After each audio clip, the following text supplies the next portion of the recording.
जय हिंद दोस्तों, स्वागत है आपका हमारे YouTube चैनल न्यू सरकारी जॉब्स में। तो आज की वीडियो में हम बात करेंगे जो कोर्ट की तरफ से नई भर्ती आ रही है, इसकी वैकेंसी की डिटेल्स के बारे में।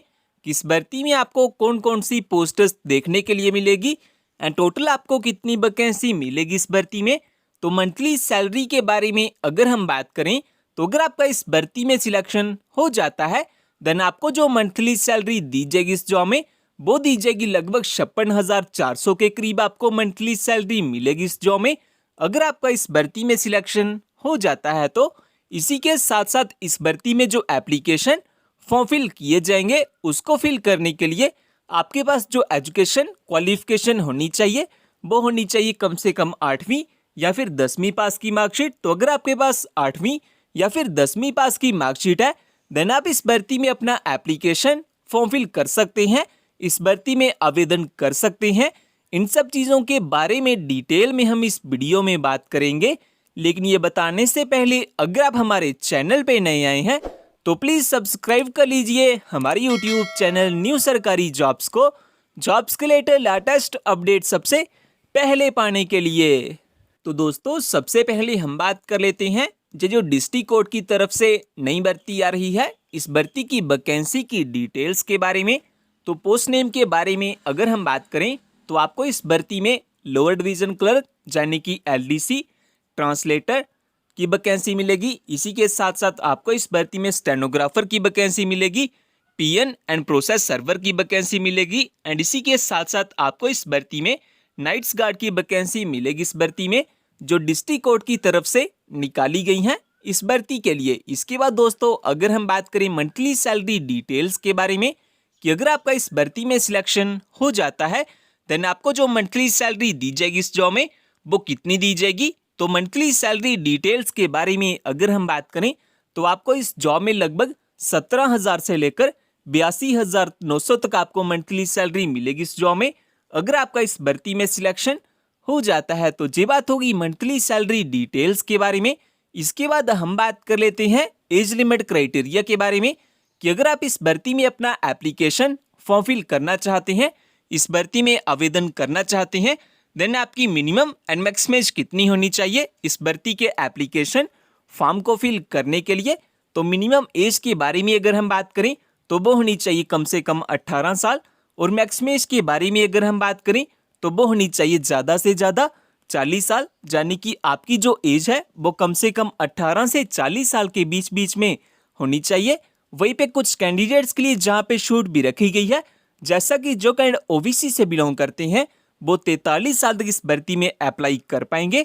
वही जो कैंडिडेट एससी जहाँ एसटी से बिलोंग करते हैं वो 45 साल तक इस भर्ती में अप्लाई कर पाएंगे। तो ये बात होगी एज लिमिट क्राइटेरिया के बारे में। इसके बाद दोस्तों अगर हम बात करें कि अगर आपने हमारा जॉब्स के रिलेटेड टेलीग्राम ग्रुप ज्वाइन नहीं किया तो जॉब्स के रिलेटेड लेटेस्ट अपडेट सबसे पहले पाने के लिए आप हमारे टेलीग्राम चैनल को भी ज्वाइन कर सकते हैं। टेलीग्राम चैनल का लिंक आपको डिस्क्रिप्शन में मिल जाएगा। इसके बाद दोस्तों अगर हम बात करें एजुकेशन क्वालिफिकेशन के बारे में कि अगर आप इस भर्ती में अपना एप्लीकेशन फॉर्म फिल करना चाहते हैं, इस भर्ती में अप्लाई करना चाहते हैं देन आपके पास कौन कौन से एजुकेशन सर्टिफिकेट होने चाहिए इस भर्ती के एप्लीकेशन फॉर्म को फिल करने के लिए। तो एजुकेशन क्वालिफिकेशन के बारे में अगर हम बात करें तो अगर आप पीएन या फिर नाइट्स गार्ड की पोस्ट्स में अप्लाई करना चाहते हैं तो आपके पास केवल 8वीं पास की मार्कशीट होनी चाहिए।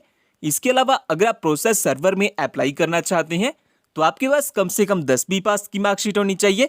एंड लास्ट में अगर आप लोअर डिवीजन क्लर्क यानी कि एलडीसी स्टेनोग्राफर या फिर ट्रांसलेटर की पोस्ट्स में अप्लाई करना चाहते हैं तो आपके पास कम से कम 12th पास यानी कि 12वीं पास की मार्कशीट आपके पास होनी चाहिए इस भर्ती के एप्लीकेशन फॉर्म को फिल करने के लिए। इसके बाद दोस्तों अगर हम बात करें सिलेक्शन प्रोसेस के बारे में कि इस भर्ती में जो सिलेक्शन किया जाएगा वो कैसे किया जाएगा एंड किस बेसिस पे किया जाएगा। तो सिलेक्शन प्रोसेस के बारे में अगर हम बात करें तो स्टेज 1 में आपका रिटन एग्जाम होगा और अगर आप रिटन एग्जाम को क्वालिफाई कर लेते हैं उसके बाद आपकी एक फाइनल मेरिट लिस्ट निकाली जाएगी और अगर आपका फाइनल मेरिट लिस्ट में नाम आ जाता है देन लास्ट स्टेज में आपके डॉक्यूमेंट्स की वेरिफिकेशन की जाएगी आपकी ज्वाइनिंग के लिए। तो इस तरह से इस भर्ती में कुछ सिलेक्शन किया जाएगा। तो ये बात होगी सिलेक्शन प्रोसेस के बारे में। इसके बाद हम बात कर लेते हैं इस भर्ती को लेकर कुछ इंपॉर्टेंट डेट्स के बारे में।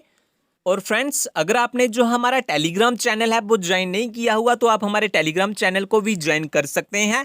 इस टेलीग्राम चैनल को ज्वाइन करने का फायदा आपको ये होगा कि जो भी जॉब की न्यू नोटिफिकेशन आएगी उसकी लेटेस्ट अपडेट आपको सबसे पहले इसी चैनल पे मिल जाती है।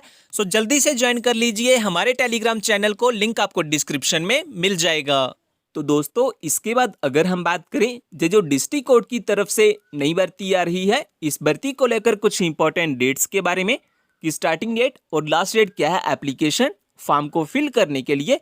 तो स्टार्टिंग डेट के बारे में अगर हम बात करें तो इस भर्ती के जो एप्लीकेशन फॉर्म है वो ऑलरेडी लगना स्टार्ट हो चुके हैं और जो लास्ट डेट है एप्लीकेशन फॉर्म को फिल करने के लिए वो है 12 मई 2022। तो आप 12 मई 2022 से पहले पहले अपना जो एप्लीकेशन फॉर्म है वो फिल कर सकते हैं इस भर्ती के लिए। इसके बाद दोस्तों, अगर हम बात करें कि अगर आप एलिजिबल हैं और अप्लाई करना चाहते हैं इस भर्ती में, देन आपके पास कौन कौन से डॉक्यूमेंट होना सबसे ज़रूरी है। तो सबसे पहले तो आपके पास अपना date of birth proof certificate होना चाहिए। इसके बाद एजुकेशन सर्टिफिकेट में आपके पास कम से कम 8वीं पास, 10वीं पास या फिर 12वीं पास की मार्कशीट होनी चाहिए। इसके अलावा अगर आपके पास कोई अदर क्वालिफिकेशन या एक्सपीरियंस है अब वो भी अप्लाई कर सकते हैं। एप्लीकेशन फॉर्म के साथ आपके पास अपना आधार कार्ड होना चाहिए या फिर आपके पास अपना पैन कार्ड होना चाहिए। इसी के साथ साथ अगर आप SC ST या OBC से बिलोंग करते हैं देन आपके पास अपना कास्ट सर्टिफिकेट होना चाहिए एंड साथ ही में आपके पास अपने 4 पासपोर्ट साइज फोटोग्राफ भी होने चाहिए लाइट कलर बैकग्राउंड में। तो अगर आपके पास ये सभी डॉक्यूमेंट्स हैं देन आप इस भर्ती में अपना सक्सेसफुली एप्लीकेशन फॉर्म फिल कर सकते हैं। इसके बाद दोस्तों, अगर हम बात करें एप्लीकेशन फॉर्म की फीस के बारे में कि अगर आप इस भर्ती में अपना एप्लीकेशन फॉर्म फिल करना चाहते हैं देन इस भर्ती में जो आपकी एप्लीकेशन फी लगेगी वो कितनी लगेगी। तो इस भर्ती में जो अप्लाई मोड रहेगा वो रहेगा ऑनलाइन। आपके ऑनलाइन एप्लीकेशन फॉर्म फिल किए जाएंगे। आप लास्ट डेट से पहले पहले अपना जो ऑनलाइन एप्लीकेशन फॉर्म है वो फिल कर सकते हैं। अगर आप जनरल, OBC या EWS से बिलोंग करते हैं देन आपकी जो एप्लीकेशन फी लगेगी वो लगेगी 500 से लेकर 800 रुपये तक। वही अगर आप SC या ST से बिलोंग करते हैं देन आपकी जो एप्लीकेशन फी लगेगी वो लगेगी 350 रुपये से लेकर 600 रुपये तक। तो ये बात होगी एप्लीकेशन फॉर्म की फीस के बारे में। लास्ट में दोस्तों, अगर हम बात करें कि अगर आप इस भर्ती के बारे में ज़्यादा जानना चाहते हैं, जैसा कि इस भर्ती का ऑफिशियल नोटिफिकेशन पाना चाहते हैं, इस भर्ती में अप्लाई करना चाहते हैं, अपना जो एप्लीकेशन फॉर्म है वो फिल करना चाहते हैं इस भर्ती के लिए, या फिर हमारा जॉब्स के रिलेटेड टेलीग्राम ग्रुप ज्वाइन करना चाहते हैं, तो इन सभी के लिंक आपको हमारी वेबसाइट पे मिल जाएंगे। वेबसाइट का लिंक मेरे डिस्क्रिप्शन में दिया हुआ है, आप वहां से आके सब चेकआउट कर सकते हैं इस भर्ती के बारे में।